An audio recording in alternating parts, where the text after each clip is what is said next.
Today we got a new patch, and with that, new weapons, Super Adventure Box, War vs. World, new quality of life, and also one hint that might tell us when the next patch is gonna come out.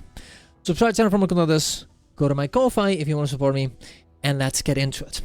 So, the first things that we've gotten in this new patch, you can see I'll leave in the description the whole game patch notes. I will for now just give you a little bit of the of the idea of a summary of all the things that we've gotten, but essentially we got Super Adventure Box with that a few new weapons. I'm gonna show them to you right now. First of all, we got the new retroforging pistol, scepter, spear, sword, and sword. Those are the things that I've gotten. Look at those, they look pretty nice. I already talked about it the other day. They have this little particle effect on it. They're the same one, the same set that we have gotten before, right? That you can see here that we have gotten from the other years, but this time with new weapons, with a spear, with a sword. I'm honestly just waiting for the great sword because look at that sword, it looks beautiful. So I'm very happy with them. They're kind of expensive. You're gonna need a lot of bubbles to get them, but in order to get a lot of bubbles, I would recommend you doing tribulation mode. It is difficult, but it'll be worth it for bubbles and doing your dailies. And of course, also if you really if that's too much, tribulation mode is too much, just farm World 1, Zone 1, normal mode. It's super easy and it'll give you a lot of bubbles. Also, if you guys don't know, you can go to LFG, go to Festival, where is it? Festivals, and just check around here. And sometimes people will be saying, "Hey guys, I am at the boss of this certain zone in SAB, and you can go in and just leech off of me. You can join them, and you'll be able to just get in and get all the credit without any of the effort." Isn't that nice? Also, we got the typical weekly trader. You can get a lot of cool, very expensive things from this, from the bubbles, Amalgamate Draconic Lowstone, Tyrian Exchange Voucher, the Traders of Generation 1 weapons, which look pretty cool as well. We got our annual achievement with a new shoulder pad, which also looks very nice. If you go here, it's kind of confusing, but you want to go to Festival, to check this, go to Nostalgia, and you can see the annual new skin, right? Look at this, it looks beautiful. Honestly, look at those shoulders, they're huge. I do think they look pretty nice. Last year we got our hands. I got the powered hands that I already got, and they look pretty cool too, and you can combine them with this new set, but you're gonna have to do the annual one in order to get this one this time. You can also just wait for next year for you to get the same the same fashion, the same skin, but without doing the annual one. Just gonna have to wait 1 year, right? We also have gotten a new weapon set from doing the weeklies, which you're gonna have to do every week in order to get this. They look pretty nice. They're called the Golem Buster weapons. They look beautiful with a new trail as well. It kind of looks like the same trail as the Hardlight weapons, and it probably is, but the weapons do look pretty different than the Hardlight ones, even though they're the same color. And I think honestly they did a great job at this ones. They look absolutely beautiful. I really think so. We also got new Gemstore Skins. The Abyss Hunter package looks beautiful, by the way. It's an outfit, right? It's an outfit. But you also get this little backpack. It reminds me of a Destiny 2 patch, and I think it looks pretty cool. And also, this is one of the reasons why I'm gonna go for this. It gives you one gold essence weapon choice. Look at that. Isn't that beautiful? Holy, I think it's awesome. And look at that beautiful trail. I'm gonna buy this. Not even because of the actual outfit and the cape, but because of that beautiful weapon choice. And we also have the monstrous die kits that you can also get, which apparently are kind of expensive, so pretty okay. We also got some new Gemstore Skins from the next weeks. We actually don't know where they're gonna come out. Oh wait, I forgot. We also got the Ace cape skin, which is very cute.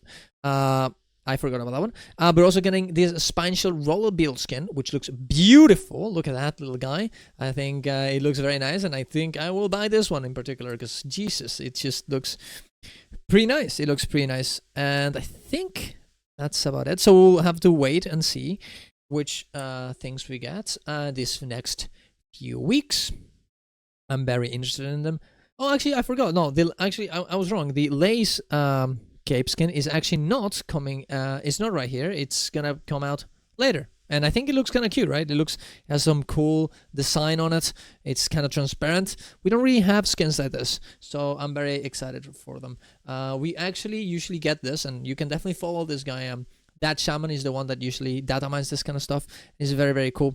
We also got this new longbow skin that I kind of forgot to show right now. Here it is. The longbow skin. Absolutely beautiful. I think, look at that. It even has a little animation when it happens, right?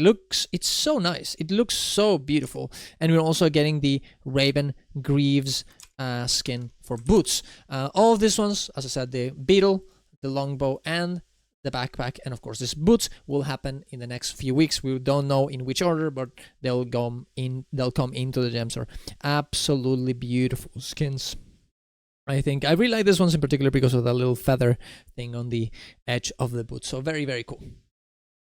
The other thing that we've gotten is we got some new tests. The World 3 Zone 1 has a few new things.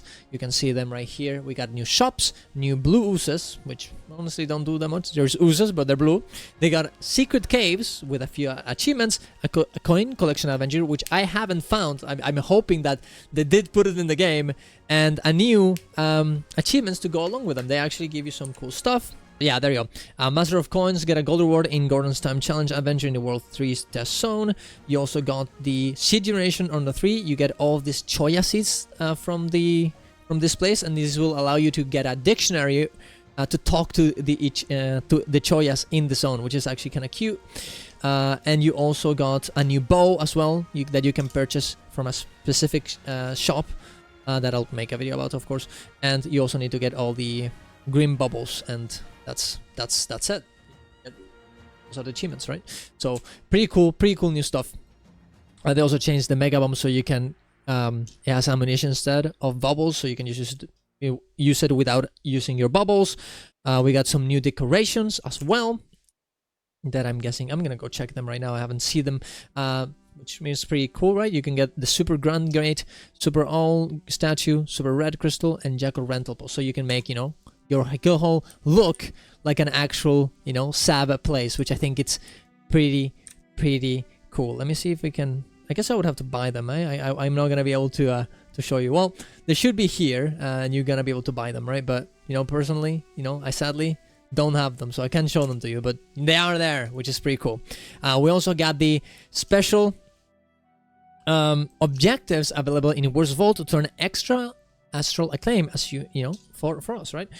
And now here's a little bit of a weird thing about this one. This was really, there was a new patch, a new late notes here that says that they updated the days remaining in the Wizards Vault special objectives tab. So if you guys don't know, the special well, the Wizards Vault is bugged. There we go. The special tab here, it usually says the X days remaining, and this is when the special tab will reset and we'll have new special objectives. And usually it's also the case that we get a new patch with a new content. All right, and they're saying that they actually changed it, so it's I try to look and how much did they usually used to say that this was, but apparently according to them they changed their days remaining, so the actual release of the next patch will be different than what it used to have. So right now we can actually calculate 35 days from now. We can calculate when the next patch is gonna come. So from here, 30 days, right? 16, 14. So like 30 days from now, that'll be the 16th of May. Yeah, May, and then 5 more days from that, 16, 17, 18, 19, 20. So the 21 of May, we should get the next patch, which is very cool because that will give us a new fractal and hopefully some, I'm guessing the next, what's the word? The next version of the Obsidian Legendary Armor, which is very, very cool as well. I'm going to have to start grinding that and get some gold because I lost everything on ecto gambling. Okay, so yeah, that's actually very, very interesting, very new. I hope if anyone remembers exactly what the special tab. We used to say that would be very interesting just to see how much they change it for, but it does seem like we're getting, a change on when the release of this patch was gonna be. Maybe, I think it probably is a bit earlier than we expected, but it's good to know. We also got the new cosmetic inspection,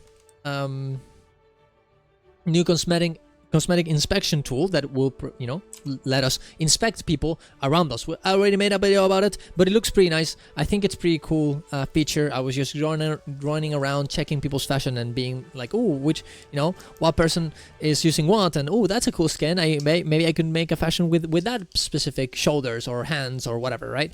And it works pretty well, right? It's pretty cool. The only problem I have with it is that you cannot make them wield their weapons, right? People look very different whenever they're wielding their weapons and when they're not. So it would be kind of cool if you have that as well. But other than that, it looks pretty nice. I think it works pretty well, and I'm actually very happy with it.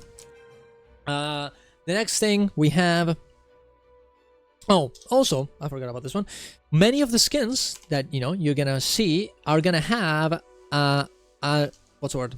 A description of where you can get them. Not all of them, but a lot of them will. Specifically, legendaries, new skins like the legendary obsidian armor or the new the new Wizard's Vault skins. Look at, as you can see here, Sequel says obtained from legendary weapon crafting generation 2, and specifically the gemstore items. It will almost always tell you that it comes from a gemstore, which I think is very, very, very useful and very cool.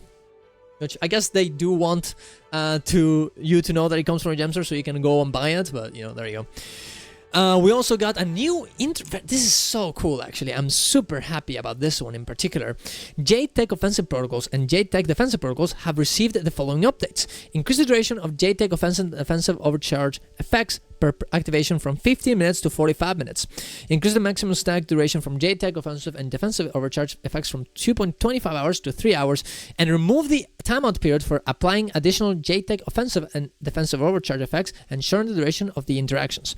Increase the internal cooldown for the Jade Offensive and Defensive Overcharge application when entering combat from 30 to 90 seconds. So the cooldown on this specific buffs, the ones that you get from EOD, will be bigger, so the overall effect is going to be less useful in terms of boons, at least, but it's going to be so much easier to use, because beforehand it would just give you 15 minutes each of your Jade batteries, right? And when you wanted to use them, but now it's going to give you 45 instead. Wait, how much is it? Yeah, 45 minutes each. And you're going to be able to stack them to 3 hours. And also, well, we're going to test them right now. Usually you press X, you press it, and you kind of bug out and be like, oh, you have to wait a little bit in order to get the second one. Now, just look at that. Did you see that? It was perfect. It just went from one to the other instantly. Not annoying at all. Very useful and very easy to see. And look at that. I have 1 hour and 30 minutes instantly with 2 charges for the offensive. Absolutely great. This will make us, I'm gonna tell everyone to get their offensive protocols all the time, because they're so useful, and there's literally no reason not to get them. They're very easy to use now. So I'm very happy with that one. Very, very, very happy with that one. Fixed a few issues here, not really important. Well, I guess the fix client crashing conversions is very important, because crashing in a public convergence is horrible, okay? It sucks so much because you can't get back in. It is so bad. They also made it so the hero choice chest will now appear in a clickable pop-up UI instead of being manually obtained from the chest object in the world. For example, in Octovan, if you go in here and you do the Octovan, you have to, in order to get your hero choice chest, you're gonna have to open one of the chests. Now, as soon as you beat Octovan, it will appear on this side of the screen, and it will give you your hero choice chest regardless of that. Which, personally, I do like the idea, the roleplay of getting, going and clicking the chest, but I see how it could be confusing sometimes, so I don't really care that much about it. For War vs. World, we got a lot of new changes. They made it so when a wall gets broken and you have to repair it, but when you're repairing it, it doesn't really become the actual wall, and you can't cross through it until a certain percentage of health. That will go now from 50%. It used to be like, I think it was 12 or 15 or 10, something like that. Now it's going to be 50%. So there's going to be a big, it's going to be way harder to defend. Actually, that's what they were saying here, that they wanted defense to be a bit harder, because it was a bit too easy to just keep people out of people's sieges and people not engaging in actual fights, and this should help, you know, doing more player versus player interactions. They also changed so the resource camp, the resource camps capture boundaries. So the little big circle that you used to capture in every camp is going to be in, you know, different maps are going to be essentially the same, and in generally this is going to be a reduction of the capture boundary size for Alpine Borderlands and Eternal Battlegrounds camp, and an increase for Desert Borderlands camp. So in Desert Borderlands they're going to be bigger, and everywhere else is going to be a bit smaller. They also made some changes to other capture boundaries from different towers, keeps and stuff, and overall they reduced them. I'm guessing the reason why is because they want people to not, you know, cloud too much, and essentially if you're trying to defend an actual capture, you will have to be there and attacking people, and you can't just be in the edge and be like, oh, I'm capturing, but you can't get me. It's like, you know, just commit if you want to protect, which I think it makes sense, right? They also changed it so, you know, the presence of the keep and guild objective aura that you get usually when you're defending is a bit less. It went from 100 of power, precision, toughness, and vitality to 25, so big nerf. They also made it so the Empower skill will give you stability.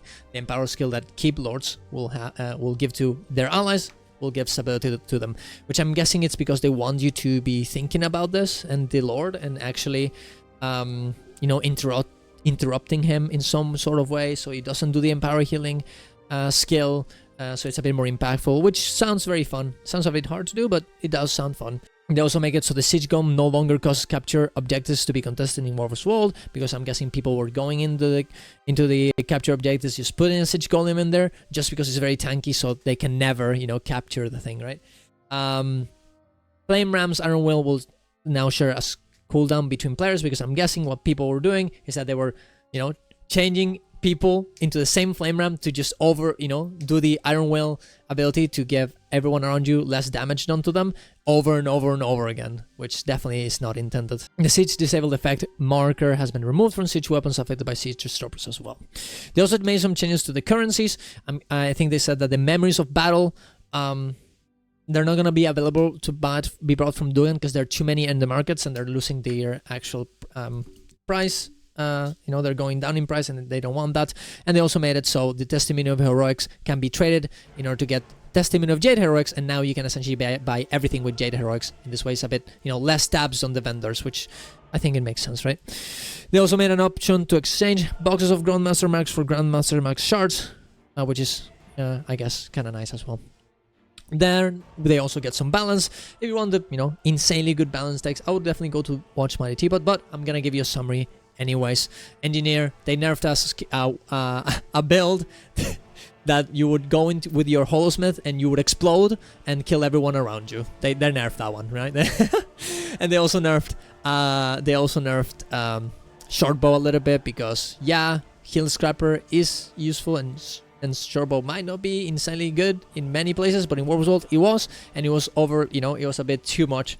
It gave a bit too much power to Heal Scrappers in terms of barrier, condition cleansing, and other stuff, so they want to nerf that. They also nerf Bulwark Gyro to give less barrier in War vs. World. Guardian, they changed the Symbol of Protection ability from Hammer, because there was a build that you would go in with your hammer and destroy everyone.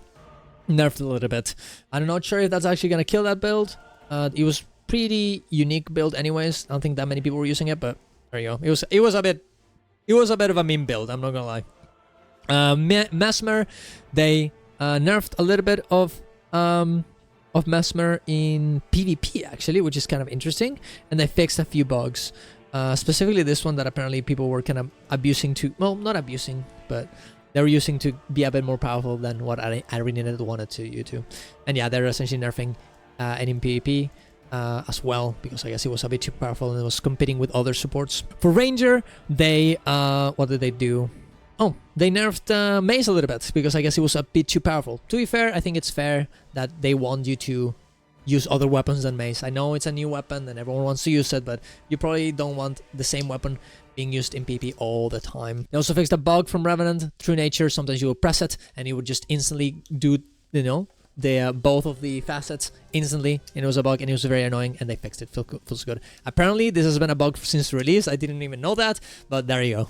And Warrior, they nerfed a little bit of the healing in and on staff on PvP. Apparently, it was a bit too good, and they also nerfed Scorched Earth, the longbow ability from Warrior that you would usually use in War vs. World to destroy everyone around you, because you would, believe me, you would shoot that adrenaline with longbow. It would be a huge fire in the floor, and it would just destroy everyone, because of course there's like these little patches of fire, and yeah, sure, you are technically targeting only 5 people, but you know, guess what, when there's a lot of people going in and out into different patches, it's gonna be more than 5 people. It's gonna be like 15 or more, right? So now instead it's gonna be it's going from targets from 5 to 3, so this will help it be a bit more balanced. That being said, I love that build, so I am sad about it, because I love that build, I love playing it, and the fact that I hope it's still useful, okay? I hope it's still usable, otherwise I'm gonna be so fucking sad. I do like Spellbreaker though in War vs. World, and you should definitely join our guild for War vs. World Zera, okay? And of course my Discord, where I advertise for this guild as well in Stormfile. You should definitely do that. But that's around it. That is everything from the new patch. Honestly, I'm really happy with the patch. It looks cool. I'm so excited with all the things that they're talking about, and I'm also very excited to see when we get in the next patch as well, that apparently is in 35 days, so I'm excited for that one. Thank you very much for watching. Go to my twitch.tv/TerrenceWest in order to watch my stream, and my Discord to hang out off stream. See you guys around. Love you all. Bye bye.